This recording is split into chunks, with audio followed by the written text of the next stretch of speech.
How's it going, guys? Cody, we're back again. We're dropping yet another video. Right, guys, as you can see from the title, this is another little milestone I've reached. Baby numbers again, but we have reached 19,000 subscribers. We have surpassed 19,000, sorry. It's been a long slog. I'm very, very grateful to everyone that's commented, that's subscribed, that's interacted with me. My numbers were widely available on my social media. If you go to my Facebook page, my number's there in my bio. Twitter, my number's in my bio. My channel, my number's on my bio. And same with my Instagram, my number's on my bio. So I've reached 19,000 subscribers. Now, like I've said, the reason that my numbers are not higher is because prison is a very small thing. Like, you've got to think the prison population here in the UK, not even in the UK, in England and Wales, it tops out about 86,613, right? That's the maximum we hold. I think the prison population is currently around 79, 80,000. But yeah, so it's a very small niche, right? Like I said, the only people that are interested in prisoners are people that have been to prison, prisoners themselves, or prisoners' families. Now and again, human rights campaigners get involved. The Howard League for Penal Reform, the Prison Education Trust, Prison Reform Trust, NACRO, people like that. But yeah, like I said, it's a very small corner of the YouTube world, right? So that's why I'm not doing bigger numbers. I've got 5.5 million views on my channel. I've only got 19,000 subscribers now. I'm not trying to be a YouTube star. I stick to what I know. I don't speak out of turn. I don't speak on things I know nothing about. I have met, let me tell you, right, through this channel, and I put a lot of time. If you go back, guys, back in the day, a year or two ago, right, I didn't have a tablet, right? I've got a second phone now, so I just use this. But I used to write down the stories. I'd do 5-6 stories a day, and I'd sit here with a pad and pen. I would write the whole story from top to bottom. It might be 5 pages for one story, right, out of A4 paper, because if it's an in-depth piece, right, 5-6 stories, guys, a day. Sometimes I do 11 videos a day. Sometimes I'd be just talking about my experiences, my thoughts, my opinions. Other times I'm covering prison news, right? I try to do them both to keep people up to date. Not everyone keeps up to date with current affairs. So I used to write on paper. So I'd research, I'd have to read, I'd have to write the story. I'd have to do that for 5-6 stories, right? Then I would sit here and I would record. If I get to 30 minutes of a video and I mispronounce a word, I will cancel the recording and I'll start afresh, because I try to be a perfectionist, right? It's the only thing I can try to get right. So I definitely used to talk. I put a lot of time and effort into this. Take away the research and stuff, and me doing videos and recording them and uploading them and all that good stuff, right? Interviews. I've done an abundance of interviews. I've done loads of interviews. I've set up interviews for other people. We've done documentaries as well. I've got people on the channel, so it takes time to interact with these people, get them on the channel. I've spent countless hours on the phone to people, just talking about random stuff. I covered a story about deaths in custody in Scotland. There was 4 deaths in a few days in Scotland, and I got a message from a guy, and he said, I need to speak to you about your video. He said, it'll take 10 minutes. 4 or 5 hours later, we're still on the phone. His son was one of the prisoners that sadly and tragically died at HMP Lomos, which is in Bishopbriggs in Glasgow. Neil Hand, God bless him, may rest in peace, right? I've spoken to other families that I've got out prison officer corruption. I've set up interviews for mothers of prisoners who 48 hours before, their son was found hanging in a cell. And I spent 3-4 hours on the phone to them, trying to comfort them, trying to help them, telling them if they want to speak out, I can help them speak out. I helped the lady speak out, Janet Payne, the mother of Anthony Payne. God bless Anthony Payne, Tony Payne, may he rest in peace. He hung himself, paranoid schizophrenic. He took his life on the 19th of February, 2018. God bless him. May he rest in peace. Yeah, it was 2018. So little things like this. So what people don't see is the hours that I spend away from YouTube interacting with people, answering emails, replying. And like I said, I'm not a prison expert. I've never proclaimed to be a prison expert. I've not spent the longest time in prison. But I still, when I was in prison, I watched, as much as I talk, and you guys know I can fucking talk and go on and on and on.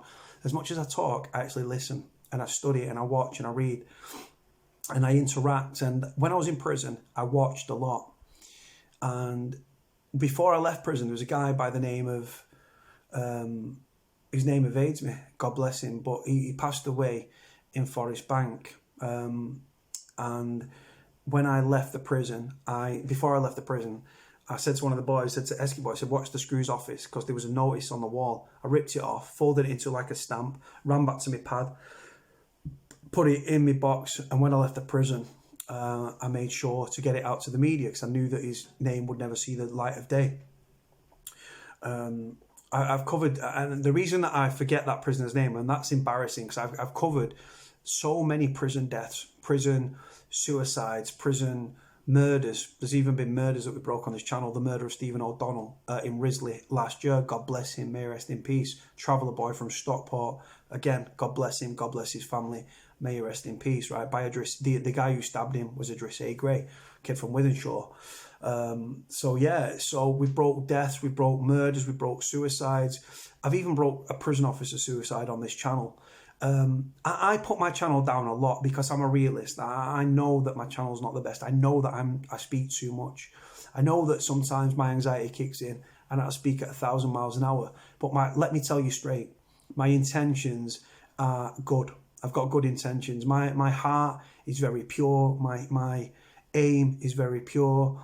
And no one's doing what I am doing in the UK prison system. I am trying to expose prisons. Initially, it was supposed to be prison advice, a bit of got people talking about prisons, be a support network, help people, put people in contact with other people that might need help, give a help for people that are going to prison for the first time by telling them what to pack for prison, the cheapest way to correspond with a prisoner, things like that.